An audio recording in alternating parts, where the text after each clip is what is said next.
Good evening everyone. दिसंबर 2022 का paper एक बार देख लेते हैं। BSDC 132 और इस सब्जेक्ट का आपका नाम क्या है वो एक बार नाम देख लो। नाम क्या है? मध्यकालीन हिंदी कविता। यानी कि दोस्तों मध्यकाल भारत के इतिहास में जब मध्यकाल चल रहा था यानी कि 15वीं सदी के आसपास का जो टाइम है वो मध्यकाल कहा जाता है। ठीक है, तो तब हिंदी साहित्य के अंदर कविताएं लिखी गई और उसमें से काफी सारे जो कवि और कवियत्री थे उन्होंने अपना योगदान दिया, जैसे कि कबीर साहब, गुरु नानक जी, रविदास जी, दादू दयाल जी, मलुकदास जी, सुंदरदास जी, ठीक है, भूषण जी, मीराबाई, इनका नाम आता है। तो दोस्तों पहले तो आपका पेपर देख लेते हैं। पेपर कैसा आता है आपका पेपर? 3 घंटे अपने को मिलते हैं इस पेपर में, ठीक है, और मैक्सिमम मार्क कितना है? 100 है। प्रथम प्रश्न अनिवार्य है, शेष में से किन्हीं 4 प्रश्नों के उत्तर दीजिए। दोस्तों कुल मिला के बात यह है कि हर सवाल 20 नंबर का है। हर सवाल 20 नंबर का है और टोटल 5 सवाल हैं। तो कितने नंबर हो गए टोटल? 20 को गुना करते हैं 5 से, 100 नंबर के, यानी कि 5 सवाल होंगे और हर एक सवाल का वेटेज कितना रहेगा? 20 नंबर रहेगा। राइट, तो यहां पर पहला ही सवाल दोस्तों, इसमें 3 पद्यांश दे रखे होंगे। ठीक है, पहले सवाल में टोटल 3 पद्यांश दे रखे होंगे और उसमें से आपको एक पद्यांश की सप्रसंग व्याख्या करनी है। ठीक है, जैसे कि ऐसे कछु अनुभव कहत न आवे, साहब मिले तव को बिलगावे। तो सबसे पहले तो संदर्भ बताना है कि कौन से कवि या कौन से कवियत्री की ये रचना है। ठीक है, और इसमें जो मुख्य भाव है वो क्या है, फिर आपको इसकी व्याख्या करनी है, फिर आपको विशेष लिखना है। पहले संदर्भ लिखना है, फिर व्याख्या करनी है, फिर विशेष लिखना है। आगे देखते हैं। ठीक है, ये देखो 3 पद्यांश दे रखे हैं। ठीक है, 3 पद्यांश दे रखे हैं, तो तीनों में से अगर कोई भी एक आपको अच्छे से आता है, ठीक है, उसका मतलब भी आता है, तो आप तीनों में से एक अटेम्प्ट कर सकते हो। ये देखो, ये दूसरा जो पद्यांश मुझे सही लग रहा है, ये मीराबाई द्वारा रचित एक पद्यांश है। ठीक है, इसका ही मतलब अपन समझेंगे। यहाँ पर राजस्थानी भाषा का इस्तेमाल किया गया है। हेरी महा दर्द दीवानी, महाराम दर्द न जानिया कोई। ठीक है, इसका मतलब भी समझेंगे गाइज। अब देख लेते हैं नेक्स्ट क्वेश्चन क्या है। भक्ति काल की प्रमुख प्रवृत्तियों के पर प्रकाश डालिए। रीति काव्य, भक्ति काव्य, संत रविदास के जीवन तथा रचनाओं का परिचय दीजिए। देखो, ये दिसंबर 2022 का पेपर है मेरे पास में, तो यहां पर एक तो संत कवि रविदास जी आ चुके हैं, राइट, और यहां पर तुलसीदास का जीवन परिचय भी आ चुका है। तो इस बार क्या आ सकता है आपके पेपर में? आपके पेपर में क्या आ सकता है इस बार दोस्तों? कबीर साहब का जीवन परिचय तथा उनकी रचनाओं के बारे में पूछा जा सकता है।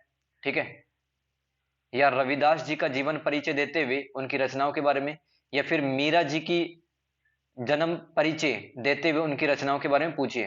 तो देखो, संत कवि रविदास, ना तो इनका जीवन परिचय याद करना अपने को अभी हाल फिलहाल। ठीक है, तुलसीदास का जीवन परिचय भी नहीं याद करना क्योंकि ये पूछा जा चुका है, बहुत कम चांस बन रहे हैं कि वापस से पूछा जाएगा। इससे बेहतर अपन कबीर साहब का याद कर सकते हैं। ठीक है, मीराबाई का याद कर सकते हैं, घनानंद का याद कर सकते हैं कि घनानंद का जीवन परिचय याद कर लेंगे और उनकी रचनाओं के बारे में याद कर लेंगे। तो दोस्तों 2 सवाल तो ऐसे आने वाले हैं। ठीक है, 2 सवाल ऐसे आने वाले, यानी कि आपके 40 नंबर है दोस्तों, आराम से आ सकते हैं अगर आप कबीर साहब, रविदास, मीराबाई, घनानंद, भूषण, ठीक है, ये जितने कवि हैं इनका जीवन परिचय याद करते हैं और इन्होंने क्या क्या रचनाएं रची हैं, अगर वो याद करते हैं तो 40 नंबर तो ऐसे ही आ जाएंगे। ठीक है, देखो और क्या सवाल आते हैं। जायसी के काव्य सौंदर्य, मलिक मोहम्मद जायसी। दोस्तों काव्य सौंदर्य मतलब इनकी जो रचना का काव्य सौंदर्य था उनका विवेचन करना है। इस बार ये सवाल आ सकता है, जो मलिक मोहम्मद का जीवन परिचय देते हुए उनकी रचनाओं का प्रकाश डालिए। ठीक है, ये सवाल आ भी चुका है, ये जून 2022 वाले पेपर में था। ठीक है, कि जायसी का जीवन परिचय देते हुए उनकी रचनाओं के प्रकाश डालिए। ठीक है, देखो रीति काल क्या होता है मैं वो समझाऊंगा, भक्ति काल क्या होता है वो भी मैं समझाऊंगा। और अब की बार क्या सवाल आ सकता है कि रीतिकाल के जितने प्रमुख कवि थे उनका जीवन परिचय हमें बताना है। दोस्तों जो मैं कह रहा हूं ना, इनमें से आपको 3-4 सवाल तो वहां पर देखने के लिए मिल जाएंगे, ठीक है। तो 8 में से 5 ही करने हैं। एक देखो, सूरदास जी हैं, सूरदास जी का जीवन परिचय भी याद करना है। सूरदास जी जो कि भगवान कृष्ण के अनन्य भक्त माने जाते थे, सूरदास जी, ठीक है। तो सूरदास जी का जीवन परिचय, इनका जन्म कहाँ हुआ, ठीक है, और भक्ति की कौन सी शाखा से जुड़े हुए थे, वो सब कुछ याद करना अपने को, इनकी रचनाओं के बारे में याद करना है, ठीक है। आगे देखो, मीरा और आंडाल की भक्ति की तुलना।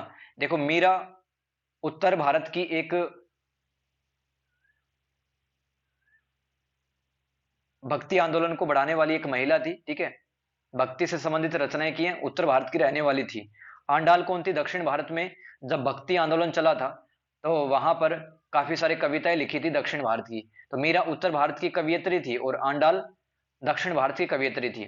नीचे रीतिकालीन श्रृंगार काव्य, रीतिकाल में श्रृंगार काव्य किस तरह से लिखा गया उस पर अपने को चर्चा करनी है। तो दोस्तों आपको एक तो राम भक्ति काव्य धारा ये पता रहना चाहिए, और कृष्ण भक्ति काव्य धारा ये पता रहना चाहिए। क्या है इनकी विशेषताएं, क्या है? आई थिंक मैंने आपको बता दिया है। करवाने वाला हूं सवाल। कबीर का जीवन परिचय देते हुए, कबीर का जीवन परिचय देते हुए कबीर की रचनाओं का परिचय दें। ठीक है दोस्तों, ऐसा ही आने वाला है 20 नंबर का सवाल, तो इसको अपन समझ लेते हैं, तो देख लेते हैं। कबीर कबीर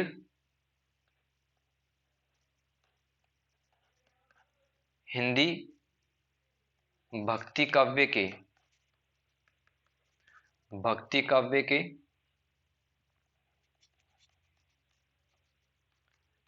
शुरुआती कवि थे। यानी कि हिंदी के अंदर भक्ति काव्यों की जो शुरुआत की गई उनमें से कबीर जी का नाम आता है। और इनका संबंध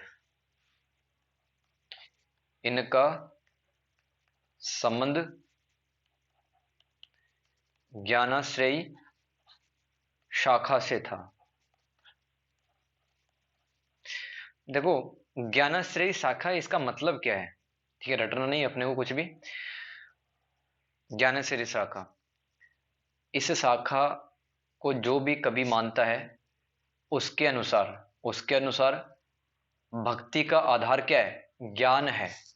ज्ञान से भक्ति पाई जा सकती है। और जो अलौकिक सत्ता है,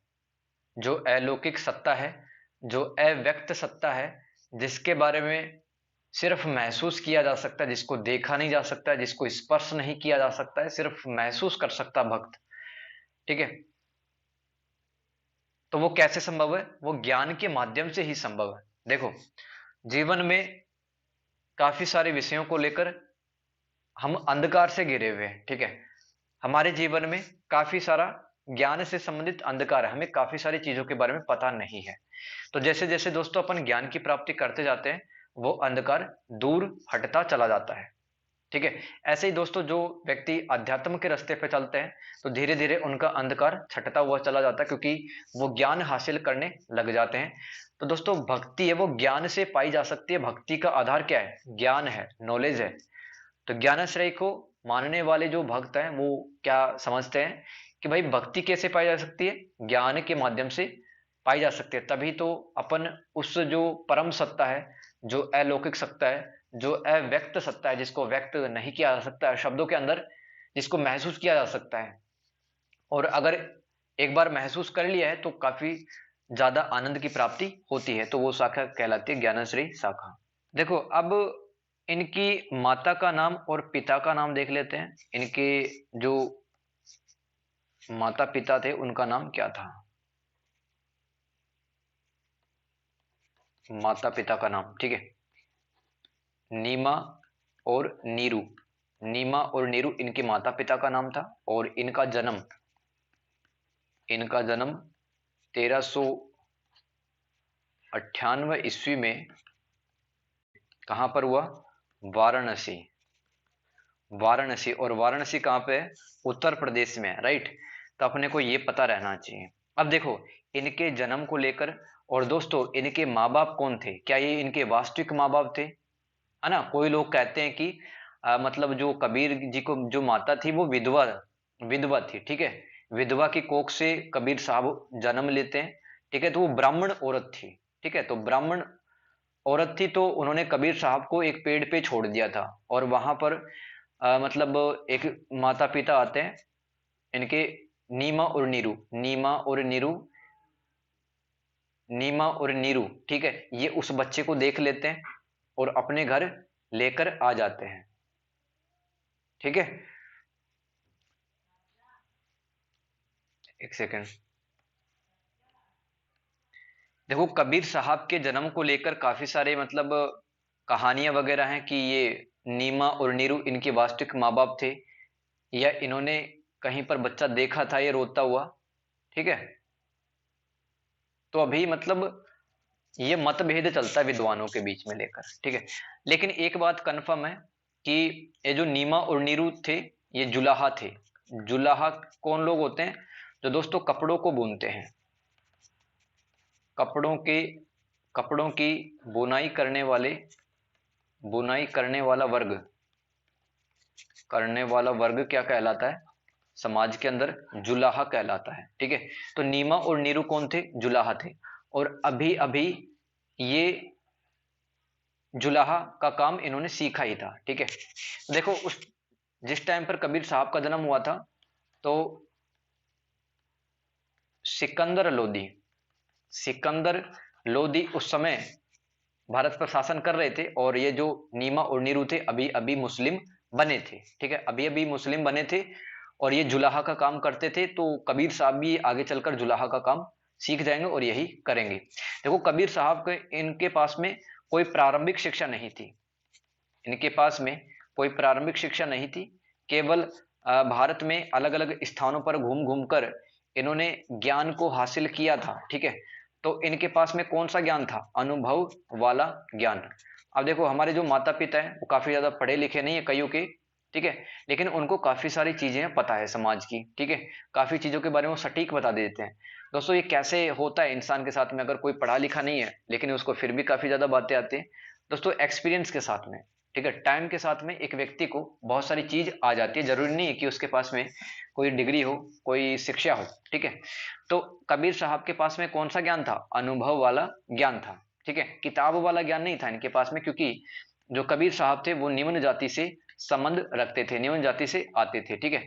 और उस टाइम पर दोस्तों ब्राह्मणी की व्यवस्था का बोलबाला था समाज के अंदर, यानी कि दोस्तों जो निम्न जाति के जो लोग थे उनको भक्ति करने का ज्यादा अधिकार नहीं था, कई लोगों को कुछ भी अधिकार नहीं था। तो भक्ति के अधिकार नहीं होने के कारण, नहीं होने के कारण, ठीक है, लोग मतलब थोड़े परेशान भी थे इस समय पर मध्यकाल में, ठीक है। इसीलिए तो भक्ति आंदोलन चला है जिसमें मीराबाई, ठीक है, मीराबाई, कबीर कबीर साहब, गुरु नानक जी, रविदास जी, मल्लुकदास जी, सुंदरदास जी, ये जितने भी संत हुए इन्होंने उत्तर भारत में आंदोलन किया भक्ति को लेकर, कि भक्ति पर किसी का अधिकार नहीं, किसी एक विशेष वर्ग का। अगर कोई दलित या फिर निम्न जाति में भी पैदा हुआ है तो वो भक्ति कर सकता है, भगवान से जुड़ सकता है। भगवान से जुड़ने के लिए जरूरी नहीं है कि धन दौलत हो, संपत्ति हो, ठीक है। मन सच्चा होना चाहिए और कर्म हमने अच्छे होने चाहिए, ठीक है। तो कबीर साहब थे निम्न जाति से संबंध रखते थे, और भक्ति भाव है दोस्तों, भक्ति भाव में काफी ज्यादा ये विश्वास रखते थे और ज्ञान मार्गी शाखा से संबंध रखते थे, ठीक है। तो इनको दोस्तों कोई औपचारिक शिक्षा या प्रारंभिक शिक्षा नहीं मिल पाई। और कबीर की साधना, कबीर की साधना कैसी थी? रहस्यों से भरी हुई। कबीर साहब की जो साधना है वो रहस्यात्मकता से भरी हुई थी। दोस्तों रहस्यात्मकता क्या चीज है? भक्ति के अंदर रहस्यात्मकता क्या होता है? देखो ये जो रहस्य रहस्यात्मकता जो शब्द है ना, वो रहस्यवाद से आया है। किससे आया है? रहस्यवाद से आया है। दोस्तों जब भक्त अपने खुदा की या फिर अपने भगवान की उपासना करता है, उसके अंदर ध्यान लगाता है तो इतना खो जाता है, ठीक है। रहस्यवाद क्या हो जाता है कि जब भक्त इतना खो जाता है भगवान के अंदर ही, उस परम, उस परम, उस अलौकिक, उस परम, उस अलौकिक और उस अव्यक्त सत्ता, ठीक है। अव्यक्त का मतलब है जिसे बताया नहीं जा सकता है, ठीक है, उसको सिर्फ महसूस किया जा सकता है। जब भक्त मतलब इतना खो जाता है भगवान में, खुदा में, कि उसको चरम आनंद की प्राप्ति हो जाती है। और दोस्तों इस संसार में कोई भी वस्तु उसको इतना आनंद प्राप्त नहीं दे पाती है। संसार में कोई भी वस्तु या फिर कोई भी व्यक्ति उसको इतनी खुशी नहीं दे पाता है जितनी कि उसे वहां भक्ति के अंदर मिल रही थी। तो दोस्तों ऐसी भावना को अपन क्या कहते हैं? रहस्यात्मक भावना कहते हैं, ठीक है। तो जब भक्त इतना खो जाता है कि उसको सिर्फ अलौकिक शक्तियों के में मतलब आनंद की प्राप्ति होती है, संसार के अंदर कोई भी आदमी है, कोई भी औरत है, या फिर कोई भी रिश्तेदार नातेदार है, ठीक है, या फिर धन दौलत है, कोई भी वस्तु है, उसकी कितनी भी प्रिय हो, उसके अंदर उसको कोई भी आनंद की प्राप्ति नहीं होती है। तो भक्ति भाव में इस प्रकार की प्रवृत्तियों को रहस्यात्मक या फिर रहस्यवाद की प्रवृत्तियों के नाम से जाना जाता है। जो कबीर साहब की जो भक्ति थी वह रहस्यवाद से भरी हुई थी, ठीक है। मैं क्या बोल रहा हूं कि जब कबीर साहब का जन्म हुआ तब भारत के अंदर जो मुस्लिम सत्ता है उसकी स्थापना तो काफी पहले ही हो गई थी, लेकिन अब वो मुस्लिम सत्ता ने भारत पर राजनीतिक और आर्थिक रूप से सत्ता को और ज्यादा मजबूत कर लिया था। और वर्ण व्यवस्था तो पहले से चली आ रही थी। इस वर्ण व्यवस्था के अंतर्गत शूद्रों का काफी नीचे स्थान था, शूद्रों को इतना महत्व नहीं दिया जाता था। इसके कारण क्या हुआ कि जाति व्यवस्था भी बहुत ज्यादा बढ़ गई, जातियां उपजातियों के अंदर भी बट गई, ठीक है, जातियां भी उपजातियों के अंदर बट गई। तथा जो भक्ति थी ना, भक्ति को ऐसा कहा गया कि भाई जिसके पास में धन दौलत है या फिर कोई विशेष वर्ण से आता है, जैसे कोई ब्राह्मण है, कोई वैश्य है, क्षत्रिय है, बस वही भक्ति कर सकते हैं, ठीक है। समाज में जो निम्न स्तर के लोग होते हैं, जो दलित जाति से आते हैं, ठीक है, उनका कोई भक्ति पर अधिकार नहीं है। तो समाज के अंदर ये चल रहा था, काफी उथल पुथल चल रहा था, ठीक है।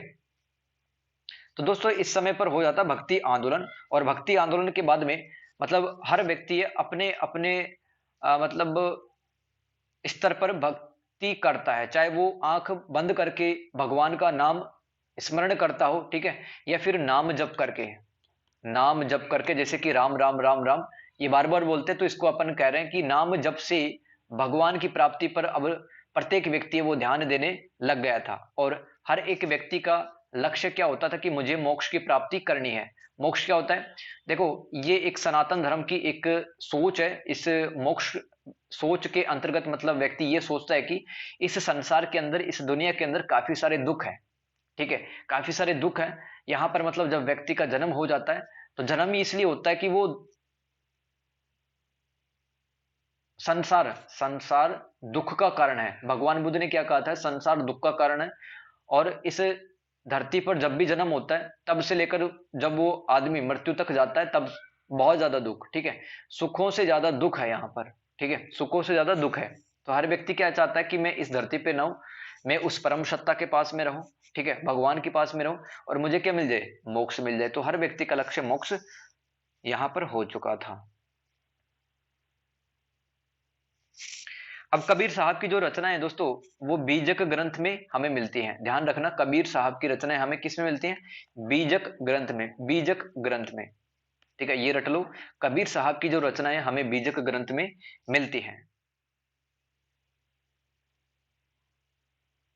ठीक है। अब कबीर साहब जी मतलब अपने आप को ना तो हिंदू कहते थे ना मुसलमान कहते थे, ठीक है।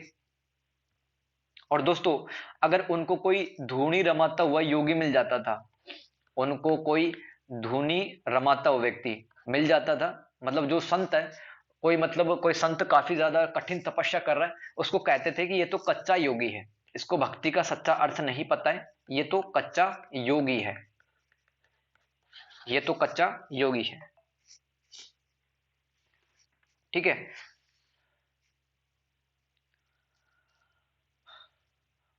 और देखो वो क्या कहते हैं कि कोई कोई भक्त चाहे कितने भी मतलब तरीके अपना ले, कोई भक्त कितने भी तरीके अपना ले, चाहे वो कितने भी कठिन साधना क्यों ना कर ले, चाहे वो अपने चारों तरफ आग जला ले, बीच में बैठा हुआ है, दिन रात धूप में बैठा हुआ है, ठीक है, आग उसने जला रखी है, लेकिन दोस्तों कबीर साहब क्या कहते हैं यहां पर कि अगर उस भक्त के दिल में, अगर उस भक्त के दिल में क्या नहीं हो?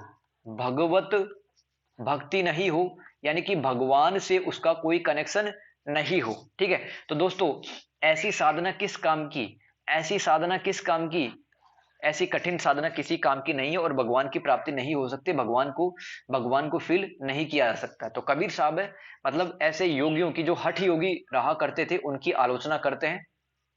ठीक है, वो कहते हैं कि अगर कोई भक्त कितना भी चाहे कठिन साधना तपस्या कर रहा हो, अगर उसके हृदय के अंदर, उसके दिल के अंदर भगवत भक्ति नहीं है, अर्थात भगवान के प्रति उसकी आस्था नहीं है, भगवान के बारे में वो सोच नहीं पाता है, भगवान से अपने आप को लगाव नहीं महसूस कर पाता है, तो उसकी जो साधना है वो दोस्तों व्यर्थ साधना होगी। ठीक है, ऐसी साधना का कोई मतलब नहीं होगा।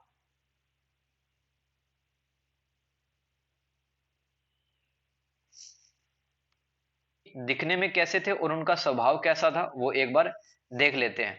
अगर आप अगर आप उनको देखते उस जमाने में, तो मतलब दिखने में कैसे थे, सर से लेकर पैर तक मस्त मौला व्यक्ति थे। यानी कि दोस्तों, जीवन में चाहे सुख है चाहे दुख है, चाहे खाने के लिए पैसा हो या नहीं हो, पहनने के लिए कपड़े अच्छे हो या नहीं हो, ठीक है, ऐसा व्यक्ति क्या कहलाता है, जो कि जीवन की प्रत्येक परिस्थिति में खुश रखता है अपने आप को, वो मस्त मौला व्यक्ति कहलाता है। तो कबीर साहब जी कुछ ऐसे ही थे, स्वभाव से फक्कड़, स्वभाव से फक्कड़, यानी कि दोस्तों किसी भी चीज से अटैचमेंट नहीं रखते थे। यानी कि जिस तरह से हम रखने लग जाते हैं, काफी सारे व्यक्तियों से अटैचमेंट हो जाता है, ठीक है, वस्तुओं से अटैचमेंट हो जाता है, अगर वो वस्तु अथवा व्यक्ति अपने हाथ से निकलता है तो काफी सारा दुख हमें होता है लाइफ में। लेकिन कबीर साहब ऐसे नहीं थे, उनको कोई ज्यादा फर्क नहीं पड़ता था। तो स्वभाव से फक्कड़ व्यक्ति थे, आदत से अक्खड़ व्यक्ति थे।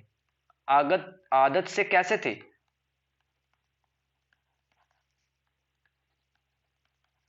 अक्खड़ व्यक्ति थे, यानी कि अपनी भाषा में काफी ज्यादा नियमों का वो इस्तेमाल नहीं कर सकते थे जीवन में। मतलब जैसा जीवन चल रहा वैसे ही उसको जीते थे, उसको किसी मतलब नियमों में बांध के वो नहीं रखते थे, उनकी आदत के हिसाब से वो अक्खड़ व्यक्ति थे। ठीक है, क्योंकि दोस्तों मैंने आपको जो बताया, रविदास जी, मलुकदास जी, सुंदरदास जी, गुरु नानक जी, कबीर साहब, ये दोस्तों इतने ज्यादा पढ़े लिखे व्यक्ति नहीं थे, लेकिन दोस्तों इनके पास में इतना ज्यादा एक्सपीरियंस था कि मतलब एक्सपीरियंस के माध्यम से इन्होंने भक्ति को आगे बढ़ाया, समाज के अंदर भक्ति का महत्व लोगों को बताया। तभी तो दोस्तों इनको आज अपन पढ़ रहे हैं। कितने साल हो गए हैं कबीर साहब को जन्मे हुए, कितने साल हो गए हैं, तकरीबन दोस्तों 600 650 साल हो गए हैं इनको जन्म लिए, लेकिन आज भी हम पढ़ते हैं। क्यों? क्योंकि दोस्तों जरूरी नहीं है कि कोई शिक्षा ही ले, ठीक है, अनुभव के आधार पर भी व्यक्ति महान बन सकता है। अगर उसकी सोच अच्छी है, अगर वो समाज को आगे बढ़ाने के लिए काम करता है, तो उस व्यक्ति का सालों साल नाम चलता है। ठीक है, और भक्त के सामने मतलब कबीर साहब को अगर कोई भक्त दिख जाता था तो उसके सामने वो कैसे व्यक्ति हो जाते थे, निरीह है।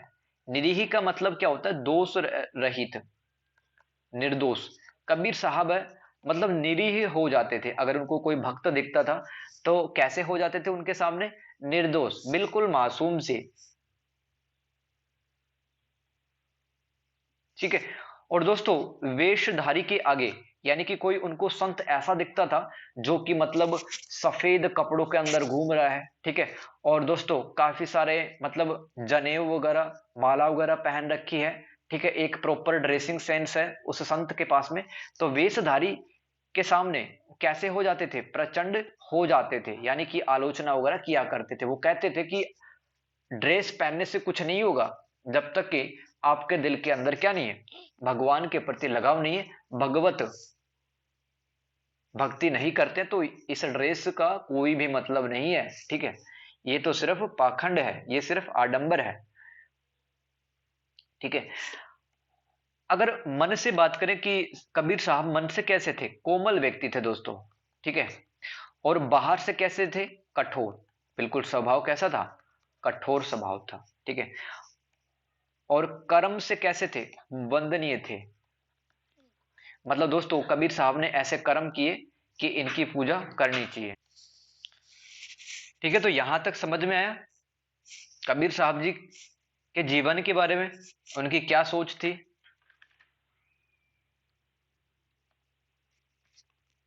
अभी इनके गुरु का नाम क्या था, रामानंद या रामानंद। रामानंद कबीर साहब के कौन थे, गुरु थे। ठीक है, और कबीर साहब का जो जन्म था वो जुलाहा परिवार में हुआ था, यानी कि कपड़ों को बुनने का काम करते थे, बुनकर थे इनके माँ बाप, जिनका नाम क्या था अभी बताया मैंने। ठीक है, नीमा, नीमा और नीरू इनके माता पिता थे। ठीक है, लेकिन दोस्तों अपने आप को ना तो मुसलमान कहते थे ना हिंदू कहते थे, एक बार भी उन्होंने अपने आप को मुसलमान नहीं कहा है। और उनके पास में क्या नहीं था, औपचारिक शिक्षा। अपन जो चीज शिक्षा ग्रहण करते हैं वो कैसी शिक्षा है, औपचारिक शिक्षा। किताबों वाली शिक्षा क्या कहलाती है, औपचारिक शिक्षा कहलाती है। ठीक है, लेकिन कबीर साहब के पास में औपचारिक शिक्षा नहीं थी। अब देखो मैं आपके सामने एक दोहा लिखता हूं, वो कबीर साहब का लिखा हुआ है खुद का। ठीक है, तो इसको देखते हैं और इसका अर्थ समझते हैं। मसी कागद, मसी कागद छूयो नहीं, मसी कागद छूयो नहीं, कलम गही, कलम गही नहीं हाथ। ये पहला कंप्लीट हो गया लाइन। फिर दूसरी लाइन में,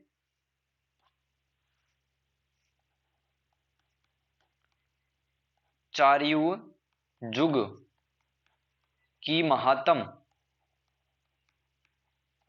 महात्म मुख ही, मुख ही जनाई बात। ठीक है, इसको एक बार याद करना, इसको एक बार पढ़ लेना। ठीक है, पढ़ो अभी।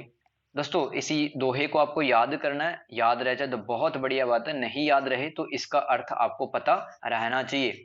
देखो, मसी कागद छूयो नहीं, इस लाइन को लिख करके कबीर साहब क्या कहते हैं कि मैंने कागज को छुआ, मैंने कागज को भी नहीं छुआ और न ही कलम को हाथ में लेकर कुछ लिखा है।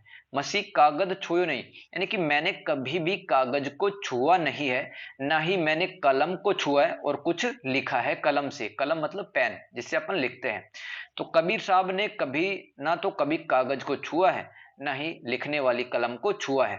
ठीक है, अब चारियों जुग की महात्म मुख ही जनाई बात, इस लाइन का क्या मतलब है कि कबीर साहब ने जो भी देखा, दुनिया के अंदर जो भी देखा, समाज के अंदर जो भी कुछ हो रहा था, ठीक है, जैसा देखा वैसा उन्होंने अपनी रचना में लिख दिया। चारों जुग की महात्म मुख ही जनाई बात, यानी कि दोस्तों जैसा मुख से निकलता था वैसा ही वो अपनी रचनाओं के अंदर लिख दिया करते थे। ठीक है, तो मतलब समझ में आ गया सबको, आना है तो।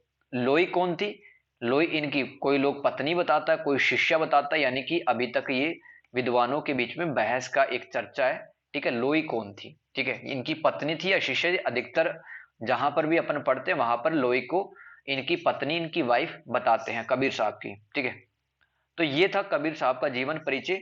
अब कबीर साहब की रचना अपन देख लेते हैं। इस वीडियो को एक बार फिर से और देख लेना ताकि आपको क्लियर हो जाए एग्जाम में क्या पूछी जाने वाला है और अपने को उसका आंसर कैसे लिखना है। ठीक है, अब देखो कबीर की रचना लिखते टाइम अपन क्या लिखेंगे कि कबीर साहब को या फिर कबीर दास को अक्षर ज्ञान नहीं था, उनके पास में कोई औपचारिक शिक्षा नहीं थी, जैसा वो देखते थे वैसा ही वो अपने मुख से बोलते थे। ठीक है, और उनके जो शिष्य थे ना, उनके साथ में जो शिष्य रहा करते थे, उनके स्टूडेंट कबीर साहब के, तो वो उनके बोले हुए शब्दों को लिख लिया करते थे। ठीक है, अब देखो कबीर दास जी के टाइम पर इतने सारे मतलब ग्रंथ बन गए कि मतलब सही ग्रंथ कौन सा है यही जानना बड़ा मुश्किल सा हो जाता है। लेकिन एक बात तो तय है कि कबीर साहब की जो वाणी है दोस्तों, सिख धर्म की एक पवित्र किताब है गुरु ग्रंथ साहिब। सिख धर्म की एक पवित्र किताब का नाम क्या है, गुरु ग्रंथ साहिब। तो कबीर दास जी की वाणी उसके अंदर हमें मिलती है, गुरु ग्रंथ साहिब के अंदर मिलती है। ठीक है, अब देखो काफी सारे व्यक्तियों ने कबीर साहब के ने जो कुछ कहा उसको संग्रह करने का प्रयास किया है। ठीक है, उसको संग्रह करने का प्रयास किया है। जैसे कि मैं आपको बताता हूं कि श्याम सुंदर दास ने, श्याम सुंदर दास ने कबीर ग्रंथावली, कबीर ग्रंथावली श्याम सुंदर दास ने कबीर ग्रंथावली का निर्माण किया। इसके अंदर कबीर साहब के जो दोहे हैं उनका संकलन है। ठीक है।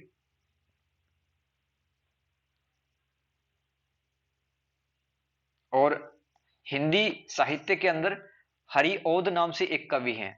इनका पूरा नाम क्या था? अयोध्या प्रसाद उपाध्याय। अयोध्या प्रसाद उपाध्याय, इनको हरिओद कहा जाता है। इन्होंने दोस्तों कबीर वचन वाली, कबीर वचन वाली एक ग्रंथ लिखा है। उसके अंदर कबीर साहब के दोहे का संकलन है। ठीक है। ऐसे ही दोस्तों डॉक्टर पारसनाथ तिवारी, डॉक्टर पारसनाथ तिवारी जी ने कबीर ग्रंथावली, कबीर ग्रंथावली नाम से एक ग्रंथ लिखा है। उसके अंदर कबीर साहब जी ने जो अपने टाइम पर कहा है उनका संकलन है। ठीक है। तो याद रखना, श्याम सुंदर दास ने कबीर ग्रंथावली एक ग्रंथ है, हरिऔध का कबीर वचनावली है, डॉक्टर पारसनाथ तिवारी जी का कबीर ग्रंथावली है। ठीक है, ये अपने को याद रखना है। अब देखो, कबीर साहब की जो रचनाएं है ना, वो एक ग्रंथ में संकलन हुआ उनका। अगर कबीर साहब को अच्छे से पढ़ना है तो हमें क्या पढ़ना पड़ेगा? बीजक ग्रंथ। बीजक ग्रंथ में कबीर साहब से संबंधित रचनाएं हैं।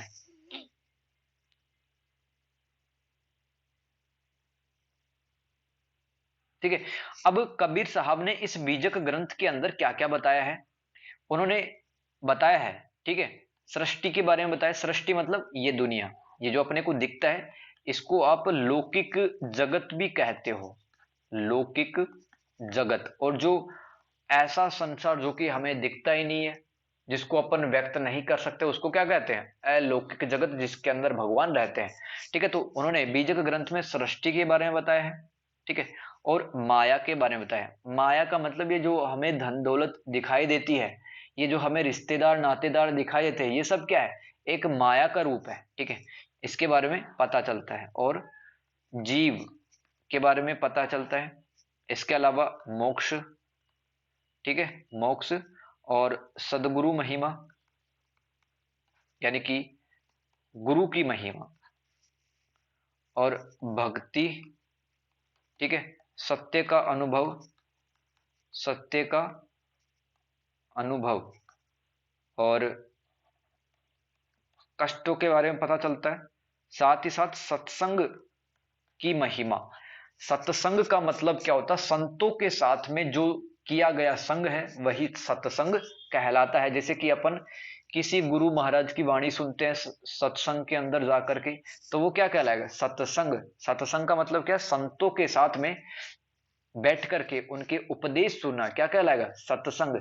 तो बीजक ग्रंथ, ये कबीर साहब की जो दोहे हैं, इसमें कबीर साहब की रचना है इसके अंदर। तो इसके अंदर कबीर साहब ने सृष्टि के बारे में, माया के बारे में, जीव के बारे में, मोक्ष के बारे में, सदगुरु महिमा के बारे में, भक्ति के बारे में, सत्य का अनुभव, कष्टों के बारे में और सत्संग का महत्व बताया है। Very good. देखो, बीजक के है ना 3 पार्ट हैं। बीजक के कितने भाग हैं? 3 भाग हैं। बीजक ग्रंथ के 3 भाग हैं। वो तीनों भाग देख लेते हैं क्या क्या है। एक तो है साखी, साखी। दूसरा भाग है बीजक का शबद, सबद, ठीक है, शबद। और बीजक का तीसरा भाग है रमैनी, रमैनी। साखी का मतलब क्या है? यहां पर साखी में बताया जाता है जीव के बारे में। साखी में क्या बताया जाता है? जीव के बारे में बताया जाता है। यानी कि दोस्तों, जीव, मानव क्या, इंसान क्या है? जीवी तो है। और इस दुनिया के अंदर आकर के वो क्या क्या अनुभव प्राप्त करता है, ये सब किस में लिखा गया है? बीजक ग्रंथ के साखी वाले भाग के अंदर। शब्द का क्या मतलब है? शब्द में दोस्तों ब्रह्म से संबंधित विचार हैं। शब्द में क्या है? ब्रह्म। ठीक है। ब्रह्म क्या है? परम शक्ति। परम शक्ति जिसको व्यक्त नहीं किया जा सकता, अलौकिक जगत में जो रहता है। ठीक है। ब्रह्म, एकमात्र सच।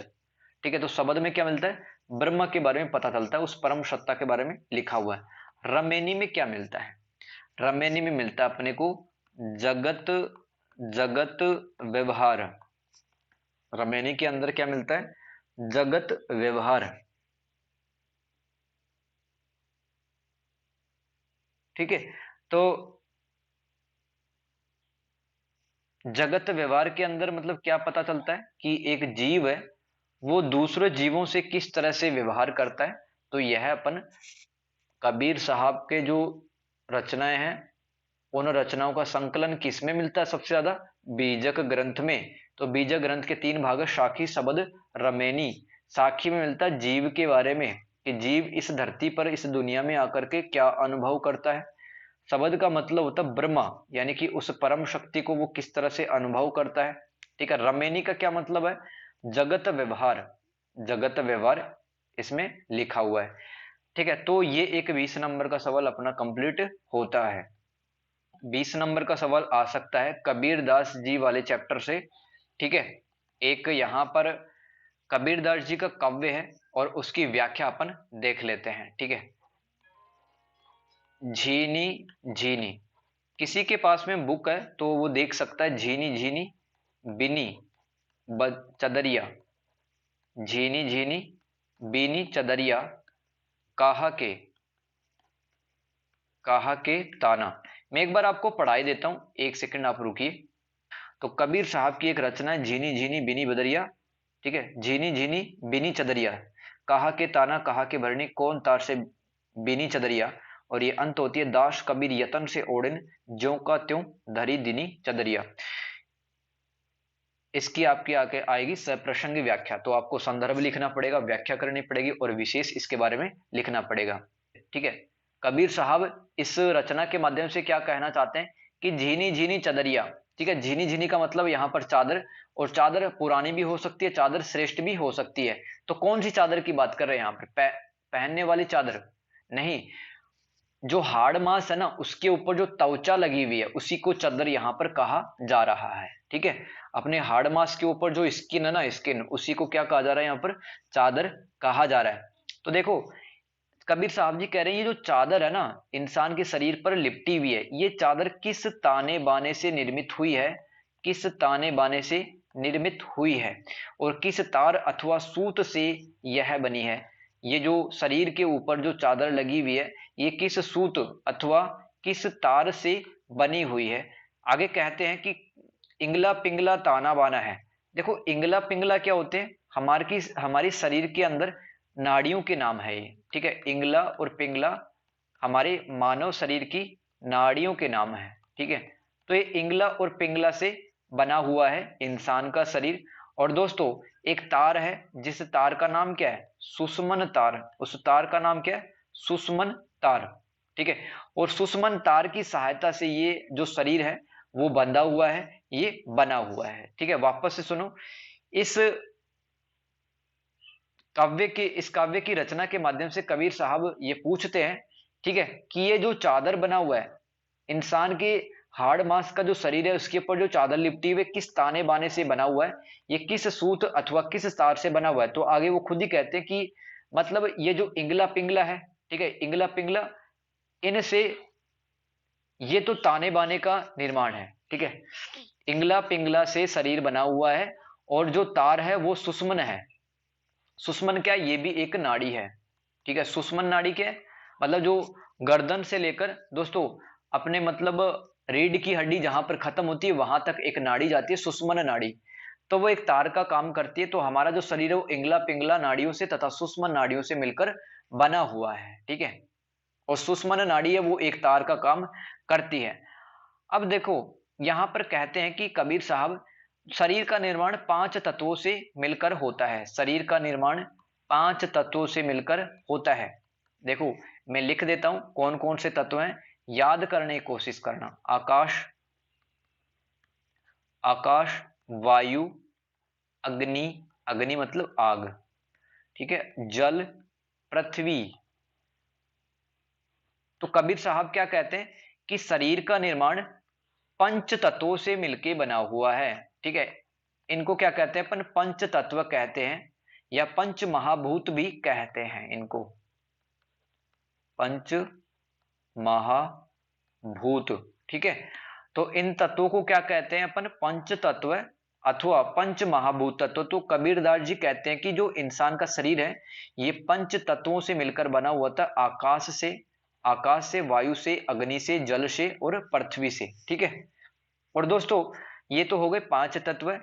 और इंसान का जो शरीर है वो तीन गुणों से मिलकर बना हुआ होता है। अब ये तीन गुण कौन कौन से होते हैं इंसान के? एक तो होता है सत्गुण, ध्यान देना, एक तो होता है सत्गुण और एक होता है रजगुण, रजगुण, और एक गुण होता है तम गुण।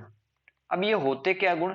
सत्गुण का मतलब होता है दोस्तों, इसमें एक व्यक्ति संसार के मजे नहीं लेता है, ठीक है, संसार के सुख नहीं लेता है। और अपन कहते नहीं कि ये तो सद्गुणी व्यक्ति है, ये तो सद्गुणी व्यक्ति है। तो जो सद्गुणी व्यक्ति होता है, जिसके अंदर सत्गुण ज्यादा होते हैं दोस्तों, वह व्यक्ति ना तो किसी से ज्यादा अटैचमेंट रखता है, वो तो भगवान से जुड़ा हुआ प्रतिपल रहता है, वो तो भगवान का नाम जप करता रहता है, भगवान की आराधना और खुदा की आराधना उपासना में लगा हुआ होता है। तो सत्गुण जिस व्यक्ति के अंदर पाए जाते हैं वो हमेशा क्या बोलेगा? सच बोलेगा। तो दोस्तों सच बोलना इतना आसान काम नहीं है। आप डेली लाइफ में हर बात को सच बोलो आप, ठीक है, आप खुद ही फंस जाओगे, राइट। तो जो इंसान सच बोलता है वो काफी ज्यादा अग्नि परीक्षाओं से होकर गुजरता है। तो सद्गुण है सबसे सर्वश्रेष्ठ माना जाता है, सबसे अच्छा माना जाता है। इंसान के अंदर तीन प्रकार के गुण होते हैं, सत्गुण सबसे अच्छा माना जाता है। ये ऐसा व्यक्ति जो कि काफी ज्यादा विद्वान होता है, संततो होता है, ऐसे व्यक्ति के अंदर संततो होता है, हर बात अच्छी बोलता है, हर बात सच बोलता है। रजगुण का क्या मतलब है?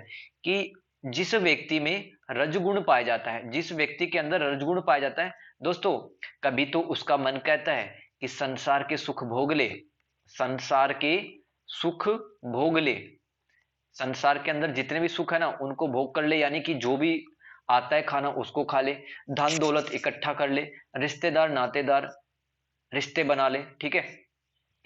एक एक तरफ तो उसका मन ये कहता है, लेकिन रजगुण जिस व्यक्ति में होता है उसका दूसरा दिमाग ये भी कहता है कि भाई भगवान की भक्ति भी कर लो, भगवान की भक्ति भी कर लो। तो ऐसा व्यक्ति मतलब क्या कहेंगे ऐसे व्यक्ति को? कि इस व्यक्ति के अंदर रजगुण है वो अधिक है, क्योंकि ये एक तरफ तो संसार के सुख भोगना चाहता है, धन दौलत इकट्ठा करना चाहता है, सारे रिश्तेदार सारे तरह के रिश्ते बनाना चाहता है, संसार के अंदर जितनी अच्छी अच्छी वस्तुएं हैं, ठीक है, उनको भोगना चाहता है, और एक तरफ उसका मन ये भी कहता है कि वो भगवान की भक्ति भी कर ले।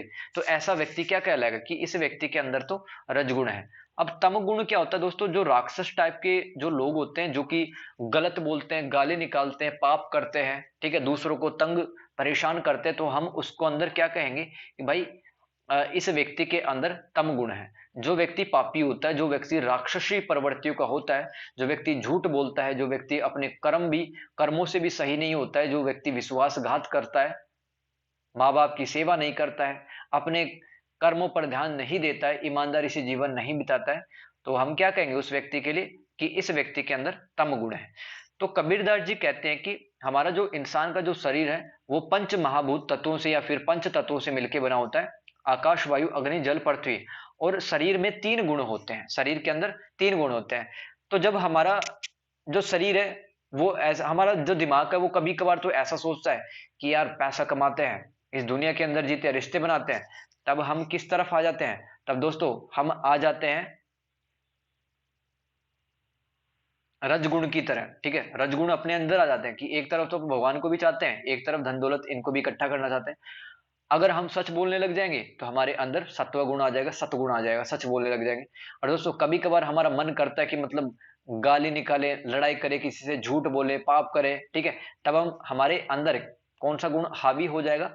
तम गुण। तो ये तीनों गुण शरीर में एक साथ रहते हैं, तो समय समय पर इन गुणों का अपन देख सकते हैं, समझ भी सकते हैं। तो जैसे कि आगे कहते हैं कबीर साहब कि जैसे कि कुम्हार मतलब मिट्टी को पीट पीट कर घड़ा बनाता है, ठीक है, मिट्टी को पीट पीट कर घड़ा दीपक ये सब बनाता है, ठीक है, ऐसे ही सोनार है वो भी मतलब सोने के टुकड़ों को, तारों को पीट पीट कर ज्वेलरी का निर्माण करता है, ठीक है।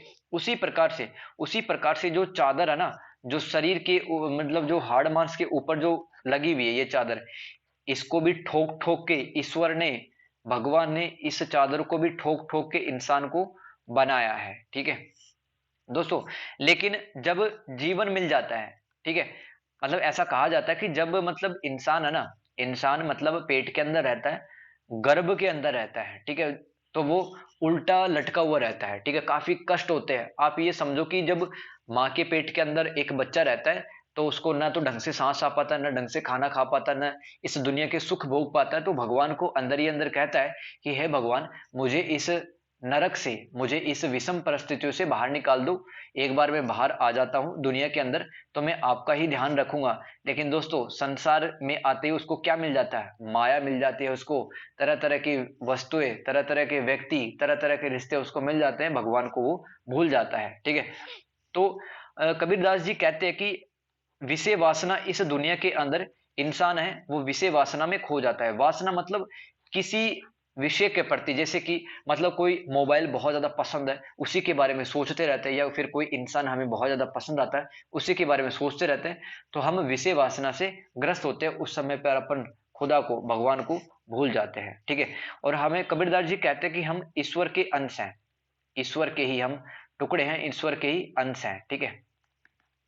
और ये जो वासना ना, वासना है मतलब किसी चीज के प्रति आसक्ति, किसी चीज के प्रति आसक्ति, यानी कि कोई इंसान अच्छा लगता है उसके बारे में सोचते रहते हैं, टाइम गवाते रहते हैं। ये जो आसक्ति है दोस्तों, ये मतलब एक जीव को क्या कर देती है? एक जीव को मैला कर देती है, एक जीव को गंदा कर देती है, ये आसक्ति या फिर वासना।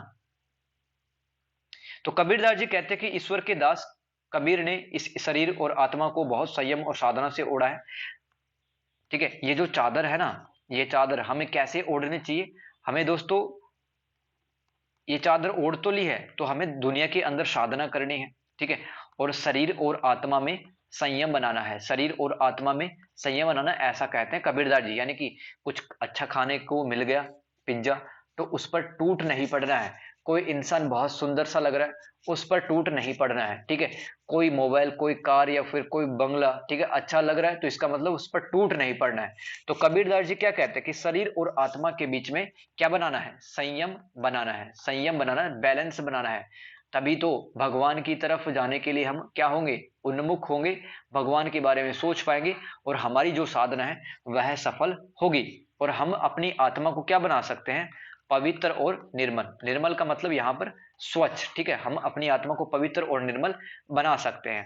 यह हो गई दोस्तों आपकी व्याख्या। संदर्भ में क्या लिखना है कि ये कबीर साहब का काव्य है, और इस काव्य के अंदर कबीर साहब है मतलब एक चादर की चर्चा करते हैं, और ये चादर ईश्वर के द्वारा निर्मित है। बस ये लिखना है संदर्भ के अंदर, काफी मतलब कंप्लीट हो जाएगा उसके अंदर। फिर उसके बाद व्याख्या आपको लिख देनी है। अब क्या लिखना है? आपको विशेष लिखना है कि यहाँ पर किस तरह की भाषा लिखी गई है।